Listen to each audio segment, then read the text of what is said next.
Hindi, Rochelle. Hindi ako papayag sa gusto mo. Hindi ka aalis dito. Hindi mo kami iiwanan ng anak ko. Henry, pakinggan mo ang point ko. Hindi tama na magpanggap pa rin ako. Nandito na si Olivia. Hindi kaya ng konsensya ko na mang-agaw ng pagmamahal ng isang anak para sa kanyang ina.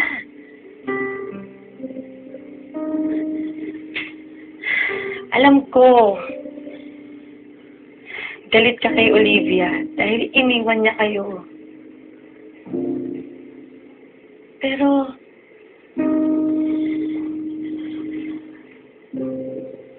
huwag mong ipagkait ang anak mo sa kanya para lang makaganti ka. Wala kang dapat gawin.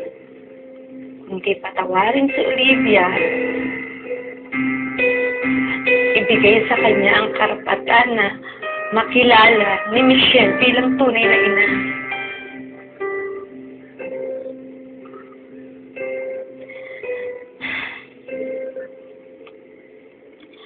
Alam ko mahirap gawin yung para sa'yo.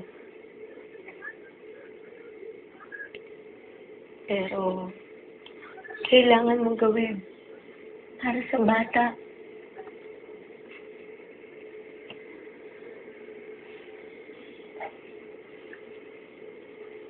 Okay. Rochelle. Susundin ko yung gusto mo. Ipapakilala ko si Olivia kay Michelle na tunay niyong ina. Pero huwag mo akong iiwan. Dahil hindi ko kakayanin na mawawala ka rito sa bahay. Henry. Michelle. Mahal kita. Nakikiusap ko sa'yo. Huwag kang umalis.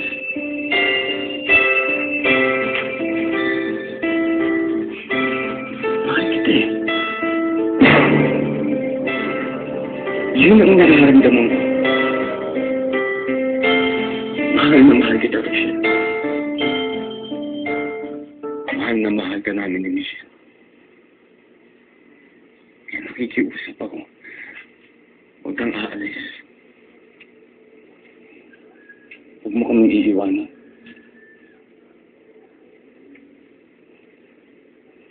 Hindi, Henry. Hindi mo dapat sinasabi yan.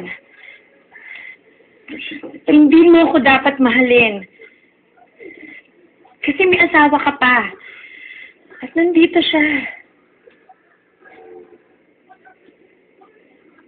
Rochelle. Hindi ko na mahal si Olivia. Wala na akong pakialam sa kanya.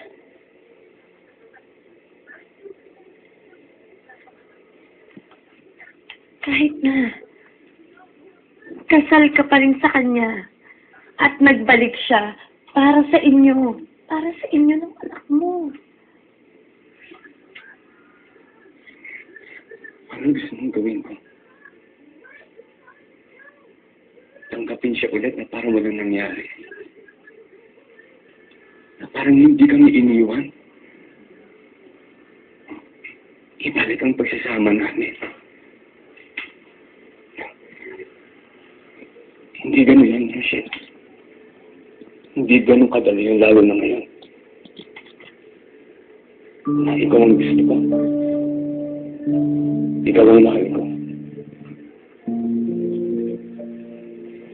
Kaya susundin ko ang gusto mo. Ipapakilala ko si Michelle sa tunay ng ina. Hindi ibig sabihin tatanggapin ko at kikilalanin ko ulit si Olivia bilang asawa ko. Hindi. Dahil ikaw ang gusto ko. Ikaw ang mahal ko.